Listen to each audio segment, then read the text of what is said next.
finally gets to me and lifts my arms and he's like, get back in the car, sir, get back. And he stuffs me back into my window. Get back. I was like, no, I don't want to die. Please, I don't want to die. He's like, sir, calm down. Okay. I'm sorry. He's like, sir, have you been drinking?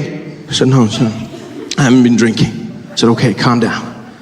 Do you know why I pulled you over, sir? He said, it's because I'm black. And now, I wasn't being an ass, nor was I joking. I'd just been informed that as a black person in America, if you drive a really nice car, there's a good chance you're gonna get pulled over by the police. Yeah, so in my world, he was doing his job as I had been told. Yeah, I wasn't judging him. In fact, I was a little flattered. I was like, well, thank you very much, Mr. Officer, for noticing this bad boy right here. That's right, 2015, baby. I was really excited. He was more freaked out though, because I said to him, I said, it's because I'm black. And then he did this thing that I've come to learn is the reaction of white people in America, who, when they hear information they can't process fast enough, have this thing where they smile on the outside, but on the inside, it's almost as if they're short-circuiting. And he looks at me and he goes, I'm sorry, what? I said, because I'm black, that's why you pulled me over? And he goes, no, hey, no, hey, no, that is not, no, hey, I don't, no, that is not,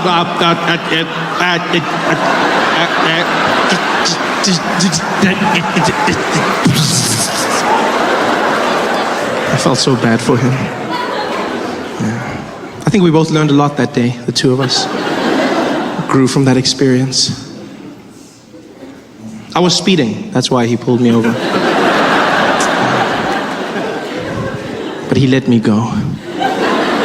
No immigrants, no spice. And definitely no tacos. Yeah, I know my friend Dave would never allow that. I've never seen him so passionate. He got up, he gave me a speech about tacos like he was the heir to a taco dynasty. He finally turned to me, he's like, Trevor, as your friend and as an American, I'm gonna make sure that you get tacos if it's the last thing I ever do. I was like, why don't we just go now, Dave? He's like, that'll work. You know my favorite part of any conversation is when people think you're gonna argue with them, but you agree and they've already chosen anger. Because nobody just changes their tone. Everyone has to stick in the anger for a while because they think it makes them seem less crazy. Like it happens in relationships all the time. You'll have a fight that's not a fight. You know, just be like, God damn it, Karen, every time I ask for your support, you're not there for me and it hurts me sometimes. You know what, Bob, I'm sorry. No, don't try and thank you very much. I didn't think you would apologize and so I chose this tone and now I feel like an idiot. I'm gonna leave the room and reset. I wasn't gonna fight, I wanna have tacos. Let's go get tacos, Dave. So we rolled together, jumped into the car, and so we drove for about 20 minutes. All right. You'll find it at a food truck, but at that moment in time, you have to forgive me, I was a little bit apprehensive. Okay? Yeah, I just wasn't quite comfortable with the idea of getting my food from an establishment that would not be there the next day. I feel like there's a certain level of accountability that comes with permanence.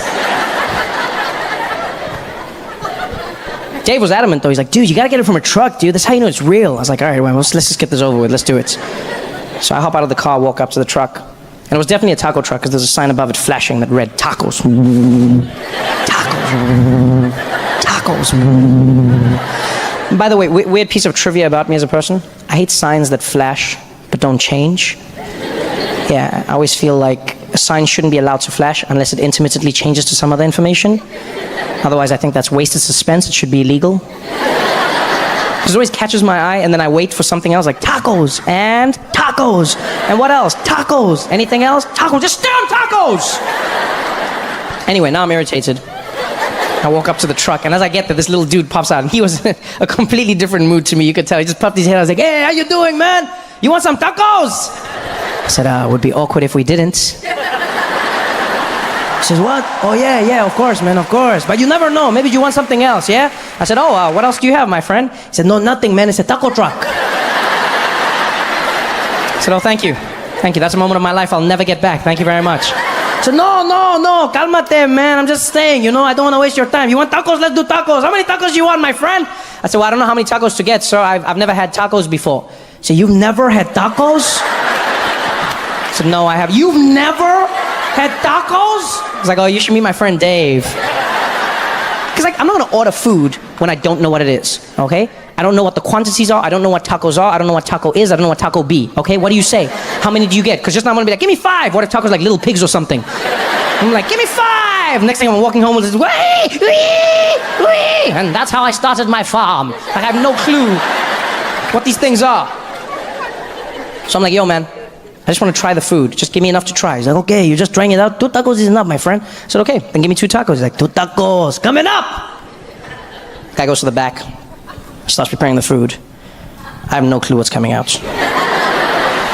Comes back a few minutes later. He's like, hey, my friend, your tacos are ready. I said, oh, thank you, man. Thank you very much. He's like, yeah, you want a napkin? To hold their shits.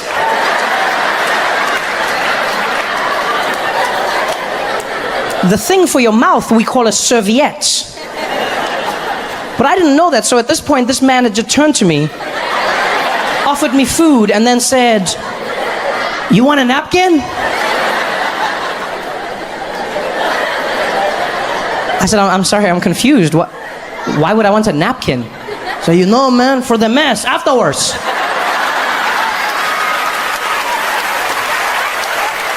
I said, for the mess? How instant is it that I need a napkin? I said, hey, man, you never know with tacos, man. 1 minute you think you got it, the next thing is coming out. I said, that sounds like the most disgusting thing I've ever heard in my life. He's like, no, it's part of the experience. Everybody does it, man. You make a mess, you clean up, you come back and try again, you know? I said, all right, that's an experience I don't want to have. I'm not going to lie. I'm going to skip it. He's like, so you're not going to try my food? I said, okay, I'll try the food, but I'm not going to take the napkin, man. He said, so what are you going to do? I said, well, if it's as crazy as you say it is, I'll just eat the taco in the car on the way home. He's like, oh, you think you're safe. But you're going to be driving. Somebody swerves, you hit the brakes, splat, it's coming out. Don't be a hero, man. Don't laugh. What happened to my juju? What happened to my juju? I felt like a mom seeing her child skinny. Oh, Julius, and then? What happened? Did they take your land and your stomach? How no, my baby? Guys, what happened to Julius Malema? When I saw him, I honestly didn't know who it was. I saw this young, slender guy, thin face, but the same voice. We are going. Now the voice doesn't match the face anymore. It's almost like he's a ventriloquist of himself. We are going to fight, keep fighting. He's super skinny now, man. Like I'm waiting for him to be on the cover of Men's Health magazine, telling us how he lost the weight. Julius posing with a 6-pack. They have one of those sexual headlines, how to EFF your lady right.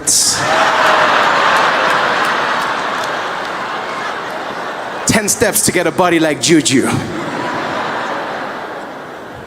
There he is selling DVDs, making money, struggle aerobics. You can be just like me. I don't even think Julius knew that this was going to be his life. I mean, you know, starting in the ANC is a position that is powerful. You're at the top. You know, at the top of the food chain. As soon as you switch to an opposition party, you have to fight. You spend all of your time fighting. Julius wasn't ready for that. He didn't even realize how riled up his supporters were. Every day he was there. The EFF is going to fight. Are you ready? We're ready. What do you want to do? We want to march. Yes. Where are we marching to? To Pretoria. Whoa, whoa, whoa, whoa, whoa, whoa. Why don't we get the Uber, guys? Yeah. Pretoria, yeah. What a stressful life. Poor Julius, man. From tender to slender. I watch Parliament now again. I went straight into it, watching the vote of no confidence. I was so stressed. I don't know about you, but I was so stressed. I was like, please, don't let Zuma go, please.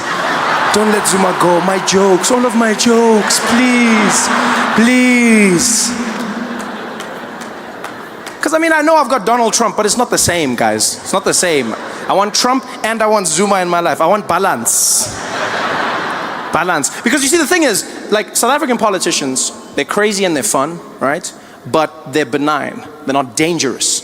It's just fun and games. You know, I'm going to watch Julius. He's going to be there having his vote of no confidence, busy causing chaos. I love that watch. I watch that in America all the time. I don't think you understand. I don't know how to explain it to Americans, but it's so much fun. It's just Julius up there causing chaos every single day. We are here today again. We are going to vote out a criminal. Guys are there. Out of air. Point of order. Point of order. Point of order, Honorable Malema. Point of order. You can't say that. Retract. Okay, I don't want to get kicked out. I retract. I am here because we want to kick out a crook. Honorable Malema, retract. Retract that, Honorable Malema. Retract it immediately. I retract. We want to kick out the Menemene. Honorable Malema.